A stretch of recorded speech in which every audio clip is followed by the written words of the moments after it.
Hello everyone, welcome to session 8 of the last day of Event Tech Live US and Canada. Joining me is Francesca Fraser, Growth Manager at Tag Digital, a very good partner of Event Tech Live.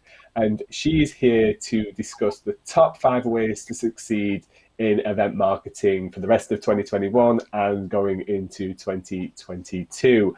Francesca, welcome to the session. Thank you.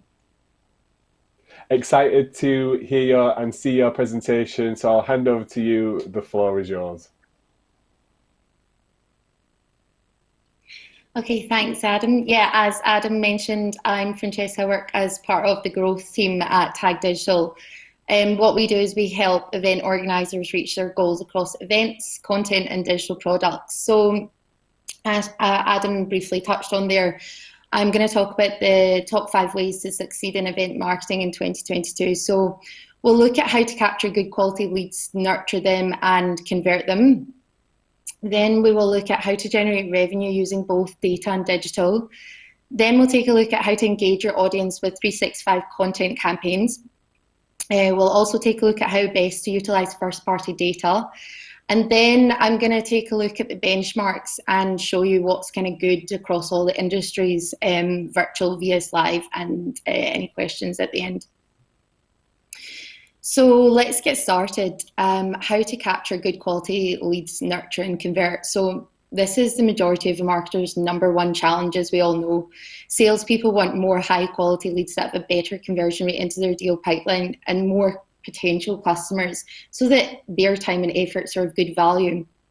I'm going to share some ideas and best practices on how to do that, and also how we at Tag Digital have started doing that recently.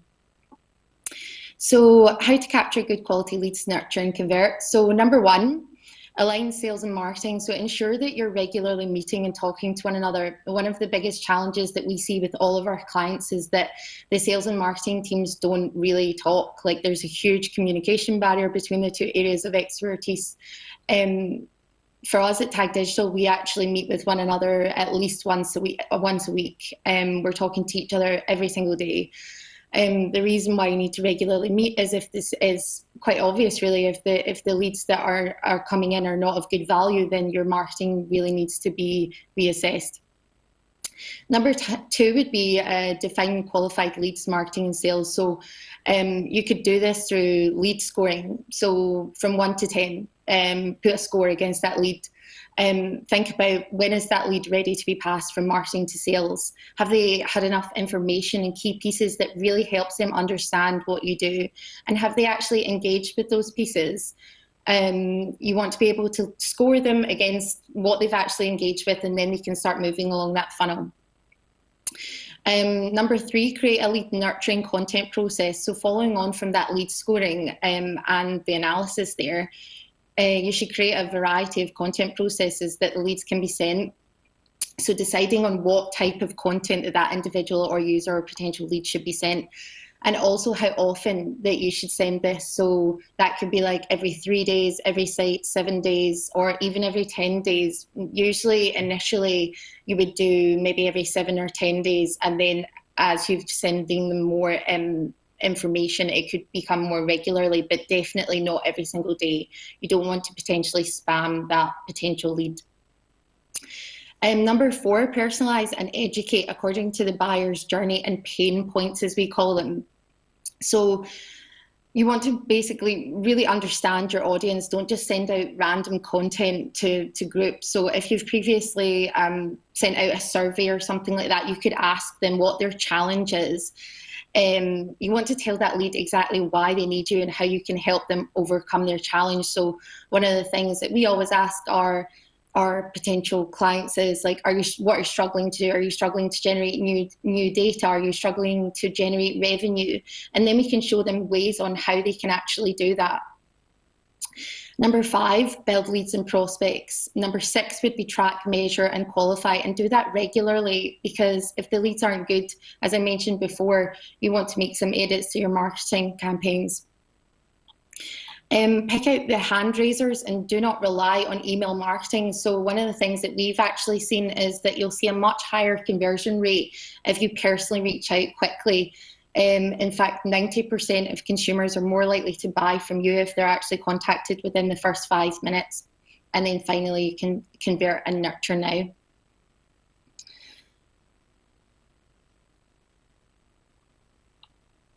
So social lead gen ads is something our clients are using a lot to gather new data. I've actually got an example here of something that we've done before. It was a download for a report for a client there, and you can see the contact information from the lead form, which is pre-populated. So the four things to keep in mind that are so great about the social lead generation ads is that users can submit their information through an auto-filled form without ever having to leave the platform. So it's native functionality there. It's really mobile responsive. It means basically that it doesn't matter what device your leads would view the ad on, they'll be able to complete your form without any issues. It's a simple data collection so that any potential customer's information is captured without having to leave the site, and therefore there's no need to create a new landing page or conversion path. That form is pre-populated. And finally, social lead ads allow us to have highly targeted segments, meaning that the leads that you get are already highly qualified because you can target things like interests and demographics and so much more. So taking a look at the social lead gen ads best practices here, there's quite a lot to keep in mind. The first one would be to keep your headline under 60 characters. Anything more than that can become quite truncated. And also you want to keep your headlines very short and engaging. Number two, provide valuable and interesting content. What is the objective of your lead generation campaign? You want to repeat the benefits of completing that lead generation form in the ad copy. Why should that user give you their data? So many people are really reluctant to do that nowadays. And to do that, you could utilize content as the objective to gather the data. So the previous example I showed you was an ebook, and we actually noticed in that example that not using the word free actually performed a lot better. But keep in mind that you don't need to utilize just one piece of content. It might take you a few different pieces to understand the right content and what's actually going to work. And across social, actually, due to the frequency capping, you're going to need about four different variations at least anyway. Using this kind of content as well gives the user branded content that has such a huge lasting value, and it will keep those users warm because they'll remember your brand as well. Number three, give your form a compelling headline and description. Your message should clearly relate to the form. Number four, set expectations. So on your thank you page, you want to tell your audience when you'll be in touch and how.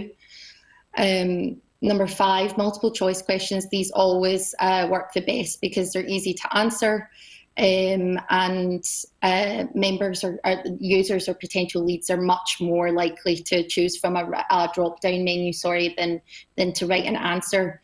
You've really not got a lot of their attention, so you want to make it as quick, efficient, and easy as possible. Number six, use a well-known brand. Kind of says it in itself. You want to use a recognizable brand so that potential lead is quite happy to give you their data. Number seven, define your audience. Who is your target audience? And try not to go too broad here. And remember as well, with your ad copy, you can test multiple audiences, demographics, and then you can do some analysis. We see so much at Tag Digital, like, a lot of our audiences on this platform, and we get a lot of engagement there, which could be the truth with organic, but sometimes going with your gut doesn't always work, or we actually see that, something we didn't expect to work will work really well. So just test different demographics and audiences, and then you can do some analysis rather than relying on just one. Number eight, have a clear call to action so that your audience knows how to act. So is it a download? Is it a learn more? Let them know. And number 9, yeah, be sure to follow up. And as I mentioned earlier, when you say, be sure to follow up when you say you will, and include details like how and when. So taking a look at how to generate revenue using data and digital, like as we all know, over the last year, event organisers and probably ourselves have struggled to generate revenue, obviously whilst the live events were not happening. So we had to think of additional ways that we could do this through data and digital, and also as a sustainable source that was here to stay for the future. We wanted to have a product that wasn't just going to be here for the last year. And one of the things that we understood with everybody was that we all struggled to build prospective and good quality leads. And our clients were also struggling to maintain good connections with their clients, the exhibitors and the people that would usually be at their events. The events were not happening. That communication just went really quiet. One of the other main issues that we sort of recognised as well was identifying the opportunity and understanding digital as well. So that meant that there was a huge block put in place when we were trying to sell ideas, because people just didn't really understand digital, because it's obviously quite complicated. People were expected to become overnight, as we all know. So what we did was we built a new product called Audience Extension, and this was to support event organisers to drive revenue remotely. So not relying on live events anymore, focusing on the objectives of conversions over impressions and or data acquisition. We wanted to really create value on top of any event-specific campaigns, and also have something that we could run all year round as well. So, for example, one of the things that we've actually been doing recently is normally we would run a fashion event in America, and we've been using Audience Extension with that event to help a fashion designer that would usually be exhibiting at that event. Another example would be a kitchen appliance supplier would usually be attending a homewares show, and they're also using Audience Extension. So what exactly is Audience Extension? Just to take you through it quite briefly, it connects exhibitors with their target audience, sending traffic to your exhibitors' websites. Now that's using the existing data. So that could be previous show visitors, previous web visitors. It's high quality audience exposure for your clients, and it generates a strong return on investment, and it's purely through digital. It includes ad creative, landing pages, tracking, as well as live dashboards for reporting. It's so quick and easy to set up, and it's a profitable all year round offering. As I mentioned, it's not just when the event is happening. The data is already built because it exists in the ad accounts. It's sold on a cost per impression basis, CPM there, and there's huge margins for you to be made for you as the event organizer. Some of the benefits of Audience Extension is that it's a strong source of additional revenue. It's data that already exists within the account. The opportunity already exists for everyone, even if you're not an event organizer, actually. It allows your exhibitors to connect with your audience all year round, so you're not like sort of going dead when the events may be cancelled or delayed or not happening. You can leverage your web audience via remarketing, and you can scale across all of your exhibitors there, and the remarketing lists are available up to 540 days. And it's ensuring such a high quality VIP audience for your clients as well.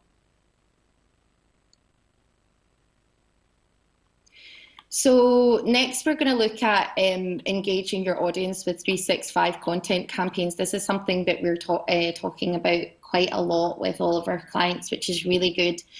Everybody's kind of pivoted to 365 campaigns because they've realised the need for it, rather than just having one budget for 3 or 4 months around the event timings, for example. And the key, I think we all know, to 365 content campaigns is to deliver content-led campaigns to maintain exposure and data throughout the year, not just when the event is actually on. Sorry. So to give you an example, as well as a content-led campaign, you could also roll out a keep up-to-date landing page where the user could be asked through a checkbox if they're likely to be interested in visiting or exhibiting later on in the year, and then that would allow you to segment user data as well. So the main benefits of running 365 campaigns is that it allows you to maintain brand presence and introduce the brand to new users, which would allow them to move through the funnel a bit cheaper than, say, for example, just running top of the funnel campaigns when your event actually is. So when should you run awareness campaigns? So that's overall when you're looking to boost awareness within your industry about your event. Or if you have low brand awareness, which happens with co-located shows. Actually, I was talking to a client the other day about that because they have a co-located show and one of them has a bigger brand than the other, and they really want to push the other brand to increase the awareness of that one there. Or if you're a new show in the industry, or if your event has significantly moved date, which has obviously happened all the time, or if you're trying to push into a new geolocation or sector. So the different types of campaigns that we could run for awareness would be display, search, video, and social. The ad types would be here listed on this slide. Would be display, in-stream video, search, and top of the funnel social ads. And we would measure the success by clicks and impressions and click-through rate. Keep in mind here as well that your copy should be focused around what your brand actually is, what your event is, and why it's necessary. You want to educate the user. You shouldn't be using any kind of messaging to say register for my event, for example, especially when they may not know about you. Taking a look at always on campaigns. Always on campaigns is the ultimate awareness, engagement, data building campaigns. It's a campaign that runs throughout the year with a small monthly budget. So this could be done by brand or sector. So an always on campaign promoting shows around the world or industry specific shows around the world. You could also go for more of a wider approach and run a campaign purely to push awareness for the whole of the event organizer, or if you're a tech supplier, or whatever your objective or business may be. Or just to build strong brand awareness throughout the year, so you're always relevant within your industry and not just when you have an event. Always on campaigns are so good at keeping your events at the forefront of people's minds, especially amongst competitors. And you're also getting your content shown out with your followers and across the globe as well. The next slide here is some examples of and always on some of the ads examples that we've used before. So just to go through them. You've got ebooks, industry reports, case studies, awards, key content pieces, and more. So yeah, you want to focus on key content pieces so that it's engaging to your audience. Case studies could be from events that you want to share. So some of the results, that's something that we do. We produce case studies from campaigns that we've ran before for clients to show some of the results that we've got. Industry reports, we see quite a lot of our clients using these from previous years. You could share some of your awards that you've won so that you can boost your credibility. And videos is something that we're seeing quite a lot as well, because the cost per view is a lot lower than cost per click. And yeah, just strong content pieces that you maybe feel don't get a huge amount of reach on an organic post. You could do that through paid as well. So next we're going to look at how best to utilise first-party data. So I'm sure everybody's aware by now that cookies are being phased out over the next 1 to 2 years. We're already seeing the impact across Firefox, Safari, in-app usage, and most recently the Facebook iOS 14 update. We kind of knew that that was always going to happen after the changes in browsers, followed by GDPR, and finally Google and Facebook announcements. So we want to make sure that we're thinking about how best to utilise our first-party data. I'll take you through that just now. So number one, focus on first-party data. Something that we're doing quite a lot is customer match and using custom audiences. They've grown so much over the last few years. They allow us to upload their own data into all of the platforms. So that would be Google, Facebook, LinkedIn, and we can match it with their database and advertise to those audiences. We can then take that and increase our coverage and accuracy, as well as create lookalikes, similar audiences or expanded audiences. For those of you that don't know, lookalike audiences use machine learning to find users that are just like yours in your email list. You can decide how wide to make that as well. So you could go 1%, 2%, 3%. But ultimately, you can take advantage of predictive advertising and find new audiences that should behave in a similar way to your original audience. What we sometimes do as well is we would layer that as well, so that we're narrowing it down so that it's not super broad. You want to keep that audience still relevant. It's important to mention here as well that the typical match rates when you're uploading this hash data to Google and Facebook and LinkedIn can vary 10 to 30%. So that's why it's so important to invest time delivering meaningful customer experiences and creating useful content. You want to make sure that your users' time is worthwhile for them to give you their data. I think this gives us maybe quite a good follow-up point to consider using a data onboarding platform, which is something we're doing at TAG and some of our clients as well. So data onboarding allows you to take that data that you've built, upload it to a processor, and then use additional matching. It would then match against their identifying graphs, and the typical match rates would go up to about 75% instead of about 10 to 30% if you upload that directly into the platforms. So the benefits of that would be to maximise your first-party data through increasing match rates, access third-party data lists, analyse your existing data, and let you enter your data into new data marketplaces as well. Number three, invest in social and contextual advertising. So that uses machine learning and data signals to ensure that it performs based on content and user behaviour. It's smarter now than ever, so you really want to take advantage of that. And number four, just basically don't freak out. We really believe that the tech platforms will have their own solution, which will probably be promoted before the end of before the final cookie retirement. So taking a look at benchmarking next, this is something we get asked about all the time. What is good across industries, CPA-wise? That's cost per acquisition.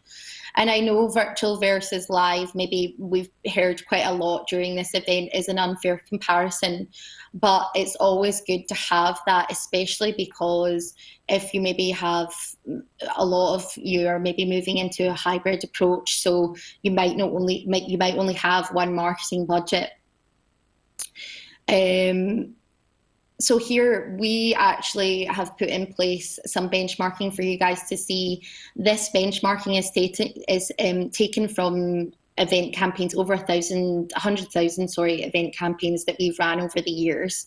And we've taken that data and we've put it into a benchmarking tool so that we can show quite clearly CPAs across sectors and industries there. And that is, you can see that that's split by live and virtual. So live is in purple, virtual in yellow there. So energy, oil and gas would be the first one. The live, we've seen the CPA of about $30. And for virtuals just above 10. I won't read out all of them. Perhaps I can share this after. But this just allows us to get a better idea of like sort of CPA, how we can use that, and we can also help you predict your target CPA for all of your events, whether it can be your live or virtual. But we've got plenty of case studies and examples should anybody be interested, and this benchmarking tool is actually going to be available for anybody that's interested. But for now, thanks everybody for listening, and I've just listed my key takeaways here. So yeah, we've gone through a step-by-step process of how to capture good quality leads and how to nurture them, best practices for social lead generation ads, how to generate revenue using data digital, how to run 365 campaigns and the different types to use, how to best to utilize first-party data, and the benchmarks at the end there. So thanks very much, everyone.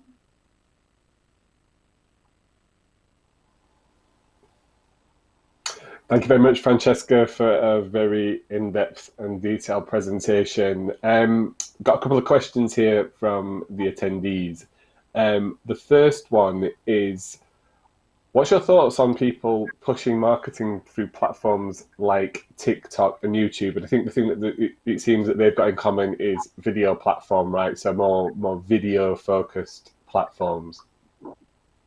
Yeah, actually, that's something I've heard of people using quite a lot, and I've heard that TikTok is performing really well. But what I would say is that it depends on who your target audience is. One of the things I mentioned in the presentation is that we have so much content generated from the last year. Everybody's produced so much amazing content. And I think part of the problem is that we are just pushing out everything rather than giving the right content to the right people. If you don't mind me saying. So yeah, I think TikTok's a really great platform, but it just depends on who your target audience is in terms of looking at the results you're trying to achieve. Yeah, awesome answer. And the second question we have here is, what platforms do you think that organisers should focus on for the next year? So very nicely related, those two questions there.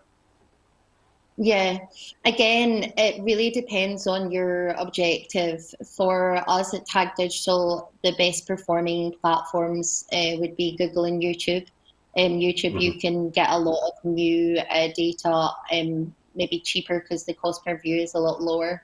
Google we see is a great platform to convert. Facebook is cheaper than LinkedIn. You get a lot of bang for your buck, shall we say. But LinkedIn is great in terms of quality, but you're going to pay a bit more there. But yeah, those would be the three. And recently, actually, we have been working with Baidu in Asia, which is quite exciting because that's quite new as well. So, well, for us and entering the Chinese market. So let's see what happens there.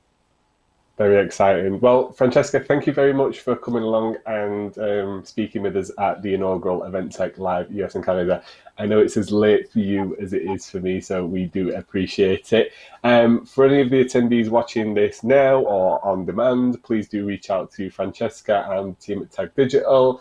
They've been a long-standing partner of EventTech Live. They've done a brilliant job for us over the years of audience acquisition, retargeting, and getting our brand out in front of the people that need to see it. So we can bring you in here and deliver these sessions for you and things like that. So thanks once again, Francesca, for joining, and to all the attendees, we'll see you shortly in the next session.